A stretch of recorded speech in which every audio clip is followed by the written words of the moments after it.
Hello friends, कैसे हैं आप सब। आई होप आप सभी बहुत अच्छे होंगे और अपनी तैयारी को बहुत ही अच्छे तरीके से कर रहे होंगे। जैसा कि यूपी टेट के एग्जाम में बिल्कुल भी समय नहीं बचा है, तो आज हम यूपी टेट का सीडीपी का रिवीजन करने वाले हैं, वो भी पीवाईक्यूज के माध्यम से, जिससे हमारी प्रैक्टिस भी हो जाएगी और हमारा रिविजन भी हो जाएगा। तो चलिए वीडियो को स्टार्ट करते हैं। पहला हमारा क्वेश्चन है, कोहलर निम्न में से किससे संबंधित है। यहाँ पर कोहलर जो है इस निम्न में से जो ऑप्शन दिए गए इसमें से किससे संबंधित है, आपको ये बताना है। पहला ऑप्शन है अभिप्रेरणा के सिद्धांत से, अधिगम के सिद्धांत से, व्यक्तित्व के सिद्धांत से, या फिर विकास के सिद्धांत से। तो जो कोहलर हैं इन्होंने अधिगम के से संबंधित सिद्धांत दिया है, जिसमें इन्होंने कुत्ते पर बंदर पर, चिंपैंजी बंदर पर प्रयोग किया था। तो ये संबंधित है अधिगम के सिद्धांत से।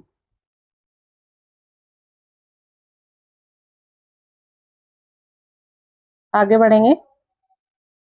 अगला क्वेश्चन है हमारा, मैकडूगल के अनुसार मूल प्रवृत्तियों की संख्या कितनी है। तो जैसा कि आप सभी जानते हैं, मैकडूगल ने वृत्तियों का सिद्धांत को दिया है, जिसमें इन्होंने मूल प्रवृत्तियों की संख्या 14 बताई है। तो इसका आंसर हो जाएगा ऑप्शन नंबर 4, 14। आगे बढ़ेंगे। अगला क्वेश्चन है, मानसिक उद्वेलन प्रतिमान का प्रयोग निम्न में से किसके शिक्षण हेतु किया जाता है। मानसिक उद्वेलन प्रतिमान है, इसका प्रयोग निम्न में से किसके शिक्षण हेतु किया जाता है। यहाँ पर ऑप्शन में है समझ, समस्या समाधान, सृजनात्मकता, अनुप्रयोग। तो यहाँ पर जो मानसिक उद्वेलन प्रतिमान है, इसका प्रयोग सृजनात्मकता के शिक्षण में किया जाता है। तो ऑप्शन नंबर 3 सही आंसर हो जाएगा। आगे बढ़ेंगे। अगला क्वेश्चन है, निम्न में से किसके प्रयोग में कुत्ता एक विषयी था। मतलब निम्न में से कौन ऐसे सिद्धांतकारी हैं जिन्होंने कुत्ते पर प्रयोग किया था। यहाँ पर इस पहले ऑप्शन में है स्किनर, दूसरे में कोहलर, थार्नडाइक या पावलोव। तो स्किनर ने तो चूहे पर प्रयोग किया था, कोहलर ने चिंपैंजी बंदर पर, और थार्नडाइक यहाँ पर पावलोव ने कुत्ते पर प्रयोग किया था, ठीक है। और थार्नडाइक ने बिल्ली पर, इन्होंने बिल्ली पर प्रयोग किया था, कोहलर ने बंदर पर, स्किनर ने चूहे पर, और पावलोव ने कुत्ते पर। क्लियर हो गया। आगे बढ़ते हैं। अगला क्वेश्चन है, मौलिकता, नमनीयता तथा प्रवाह निम्न में से किसके घटक हैं। यहाँ पर आपको बताना है ये जो मौलिकता है, नमनीयता है, प्रवाह है, ये किसके घटक हैं। यहाँ पर ऑप्शन में दिया है बुद्धि, अभिप्रेरणा, व्यक्तित्व या फिर सृजनात्मकता। तो जो मौलिकता है, नमनीयता और प्रवाह है, ये सृजनात्मकता के घटक हैं। तो ऑप्शन नंबर 4 सही आंसर हो जाएगा। आगे बढ़ेंगे। अगला क्वेश्चन है, युयुत्सा। यहाँ पर बताना है जो मैकडूगल ने 14 वृत्तियां दी हैं, उसमें से ये युयुत्सा क्या है। तो यहाँ पर पहला ऑप्शन है मूल प्रवृत्ति, दूसरा है चिंतन, कल्पना, संवेग। तो जो युयुत्सा है वो है क्या। तो यहाँ पर ऑप्शन 1 में है मूल प्रवृत्ति। तो जो युयुत्सा है वो मूल प्रवृत्ति है। अगला क्वेश्चन है, बालकों के सामाजिक विकास को प्रभावित करने वाले तत्व हैं। बालकों के सामाजिक विकास को प्रभावित करने वाले तत्व, ऑप्शन नंबर 1 में है आर्थिक तत्व, दूसरा है वंशानुगत तत्व, तीसरा है शारीरिक तत्व, चौथा है सामाजिक परिवेश जन्य तत्व। यहाँ पर जो सामाजिक विकास है उसको प्रभावित करते हैं सामाजिक परिवेश जन्य तत्व। आगे बढ़ेंगे। अगला क्वेश्चन है, शारीरिक विकास का एक प्रमुख नियम निम्न में से कौन सा है। जो शारीरिक विकास है उसका एक प्रमुख नियम निम्न में से कौन सा होगा।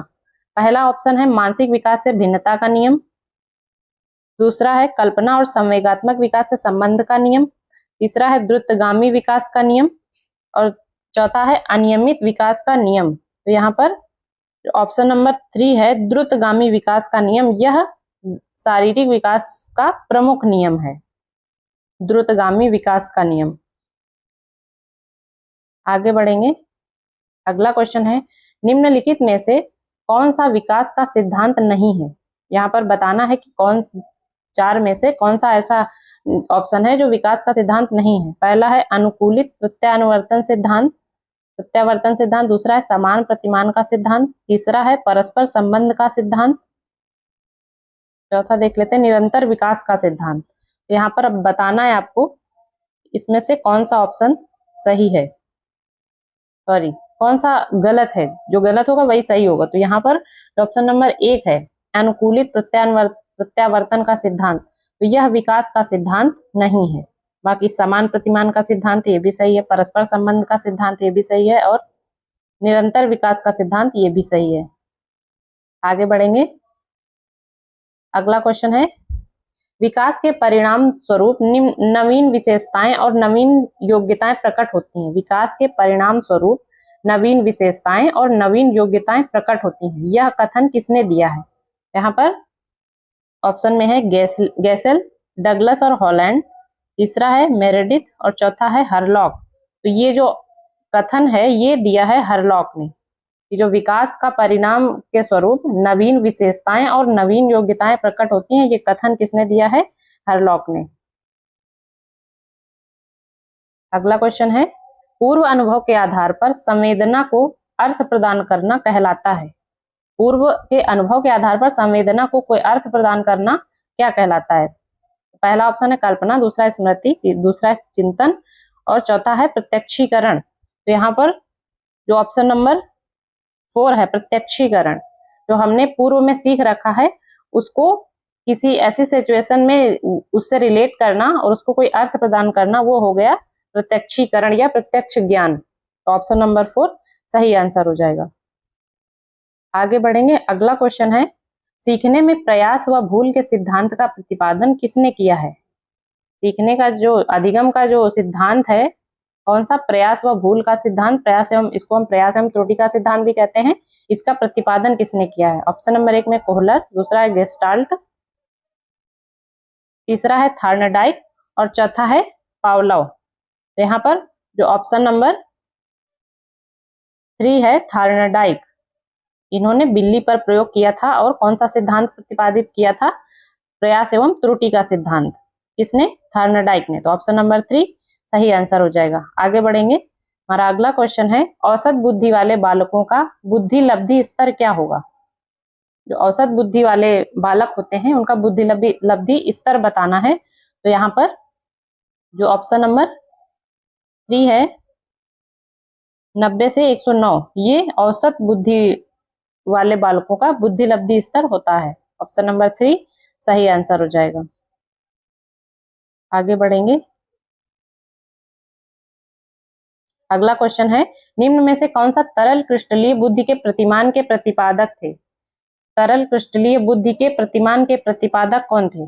ऑप्शन नंबर 1 में है कैटल, दूसरे हैं स्किनर, तीसरे हैं वर्नन और चौथे हैं थार्नडाइक। जो तरल क्रिस्टलीय बुद्धि का जो नियम है या सिद्धांत है ये दिया था कैटल ने। Option number 1। आप क्रिस्टल से कैटल याद रखिएगा तो ये रिलेट करके आपको याद रहेगा। तो ऑप्शन नंबर ए सही आंसर हो जाएगा। आगे बढ़ेंगे। अगला क्वेश्चन है, क्रिया प्रसूत अधिगम सिद्धांत का प्रतिपादन किसने किया था? जो क्रिया प्रसूत अधिगम का सिद्धांत है, क्रिया प्रसूत अधिगम सिद्धांत, यह बताना है कि किसने दिया था। ऑप्शन नंबर 1 में हल, दूसरे में है स्किनर, ऑप्शन नंबर 3 है हेगार्टी और चौथा है थार्नडाइक। अभी हमने ऊपर पढ़ा थार्नडाइक ने प्रयास एवं त्रुटि का सिद्धांत दिया था और इन्होंने प्रयोग किस पे किया था? बिल्ली पर। तो यहाँ पर हमको बताना है क्रिया प्रसूत अधिगम सिद्धांत, तो ये दिया है स्किनर ने और इन्होंने प्रयोग किस पर किया था? तो चूहे पर। इसको ध्यान रखेंगे। आगे बढ़ेंगे। अगला क्वेश्चन है, ब्लूप्रिंट निम्न में से किसका महत्वपूर्ण घटक है? तो यहाँ पर पहला ऑप्शन है परीक्षण निर्माण, दूसरा परीक्षण अंकन, तीसरा है परीक्षण प्रशासन, चौथा है परीक्षण वैधता। तो यहाँ पर जो परीक्षण निर्माण है उसमें ब्लूप्रिंट इसका महत्वपूर्ण घटक है। ऑप्शन नंबर ए सही आंसर हो जाएगा। आगे बढ़ेंगे। अगला क्वेश्चन है, विकास की पूर्व संक्रियात्मक अवस्था निम्न में से किसने दी थी? तो यहाँ पर ये 4 अवस्थाएं आपको, एक संवेदीगामक अवस्था, पूर्व संक्रियात्मक, मूर्त संक्रियात्मक और अमूर्त संक्रियात्मक अवस्थाएं, ये 4 अवस्थाएं दी थी पियाजे ने और इन्होंने संज्ञानात्मक विकास का सिद्धांत दिया था। कौन सा? संज्ञानात्मक विकास का सिद्धांत किसने दिया था? पियाजे ने। इसको ध्यान रखिए, काफी इंपॉर्टेंट है। तो ये जो पूर्व संक्रियात्मक अवस्था है ये किसने दी? पियाजे ने। Option number 4। और ये होती कब से कब तक है? तो ये 2 से 7 वर्ष तक होती है। कौन सी? पूर्व संक्रियात्मक अवस्था। ठीक है, आगे बढ़ेंगे। अगला क्वेश्चन है, एमपीपीआई परीक्षण का उपयोग निम्न में से किसके मापन में किया जाता है? ये एमपीपीआई परीक्षण है, इसका प्रयोग किसके मापन में किया जाता है? पहला ऑप्शन है व्यक्तित्व, दूसरा है सृजनात्मकता, तीसरा है संप्राप्ति और चौथा है बुद्धि। तो यहाँ पर जो एमपीपीआई परीक्षण है वो उसका प्रयोग होता है व्यक्तित्व के मापन में। किसके?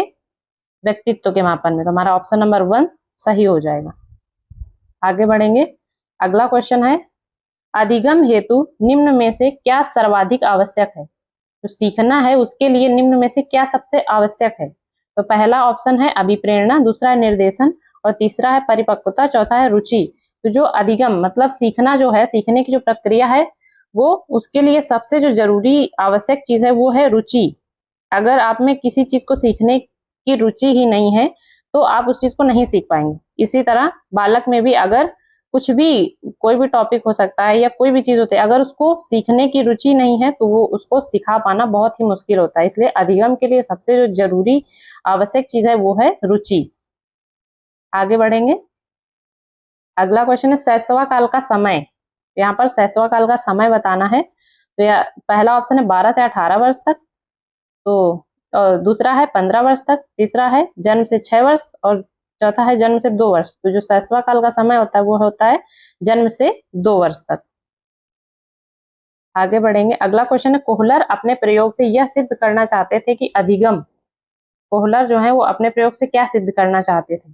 इन्होंने अधिगम का सिद्धांत दिया है, देख लेते हैं। पहला ऑप्शन है समग्र परिस्थिति का प्रत्यक्षीकरण, दूसरा है मानव का अधिगम प्रयोजन पूर्ण है, तीसरा है जानवरों में मनुष्यों से श्रेष्ठ है, मतलब जो जानवर है वो मनुष्यों से श्रेष्ठ है, चौथा है एक स्वतंत्र क्रिया है। तो यहाँ पर देख लेते हैं कौन सा आंसर सही हो जाएगा। तो जो समग्र परिस्थिति का प्रत्यक्षीकरण, इन्होंने जो अधिगम का सिद्धांत दिया है वो, आप ये शब्द ध्यान रखिएगा, समग्र, इनका जो अधिगम का सिद्धांत है उसमें समग्र परिस्थिति का प्रत्यक्षीकरण होता है। इसका मतलब जो ऑप्शन नंबर 1 है वो सही आंसर हो जाएगा। आगे बढ़ेंगे। हमारा अगला क्वेश्चन है, किसने पाठ्य योजना की पंचपद प्रणाली प्रतिपादित की थी? यहाँ पर पहला ऑप्शन है जॉन डीवी, दूसरा है ब्लूम, तीसरा है किलपैट्रिक और चौथा है हर्बर्ट। तो यहाँ पर जो पंचपदी प्रणाली है वो दी थी हर्बर्ट ने। पहला था, इसमें पंचपदी प्रणाली में 5 पद थे सीखने के, जिसमें सबसे पहला था तैयारी, उसके बाद था प्रस्तुति, फिर था तुलना, उसके बाद सामान्यीकरण, उसके बाद था प्रयोग। इनकी प्रणाली में ये 5 पद थे, इसीलिए इसको पंचपदी प्रणाली कहा गया। किसने दी? हर्बर्ट ने। नेक्स्ट है, निम्नलिखित में ग्रंथियों के आधार पर व्यक्तित्व के विभिन्न प्रकारों की चर्चा किसने की है? यहाँ पर पहला ऑप्शन है क्रेसमर, दूसरा है स्पेंजर, तीसरा है कैनन और चौथा है जुंग। यहाँ पर जो ऑप्शन नंबर 3 है कैनन, इन्होंने ग्रंथियों के आधार पर व्यक्तित्व के विभिन्न प्रकारों की, और इन्होंने व्यक्तित्व के 2 प्रकार बताए हैं। तो कैनन किससे संबंधित है? व्यक्तित्व के प्रकार से या फिर व्यक्तित्व से। अगला क्वेश्चन है, सृजनात्मकता मौलिक परिणामों को अभिव्यक्त करने की मानसिक प्रक्रिया है, यह कथन किसने दिया था? तो यहाँ पर देख लेते हैं ऑप्शन। पहला है कोल एवं ब्रूस का, अगला है क्रो एवं क्रो का, तीसरा है डिहान का, चौथा ड्रेवहल। तो यहाँ पर जो ऑप्शन नंबर 2 है क्रो एवं क्रो का, ये जो कथन है वो क्रो एवं क्रो ने दिया था। कथन को एक बार और देख लेते हैं। सृजनात्मकता मौलिक परिणामों को अभिव्यक्त करने की मानसिक प्रक्रिया है, ये किसने दिया है? क्रो एवं क्रो ने। अगला क्वेश्चन है, बीएफ स्किनर के अनुसार बच्चों में भाषा का विकास होता है, किस प्रकार होता है?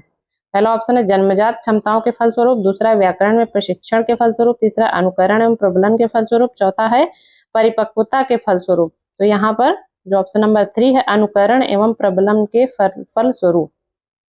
अगला क्वेश्चन है, मूल प्रवृत्तियों को 14 प्रकार से ने वर्गीकृत वर्गीकृत किया है? मूल प्रवृत्तियों को 14 प्रकार से किसने वर्गीकृत किया है? तो ये क्वेश्चन इसी एक ही एग्जाम में कितनी बार, कम से कम 3 बार पूछा गया है, और इसका आंसर हो जाएगा ऑप्शन नंबर 4 मैकडूगल। आगे बढ़ेंगे। अगला क्वेश्चन है, किसी दूसरी वस्तु की अपेक्षा एक वस्तु पर चेतना का केंद्रीकरण अवधान है, यह कथन किसने दिया है? देख लेते हैं ऑप्शन। पहला है डम्बिल, दूसरा है मैकडूगल, तीसरा है मन और दूसरा है चौथा है रॉस। तो ये कथन दिया था डम्बिल ने।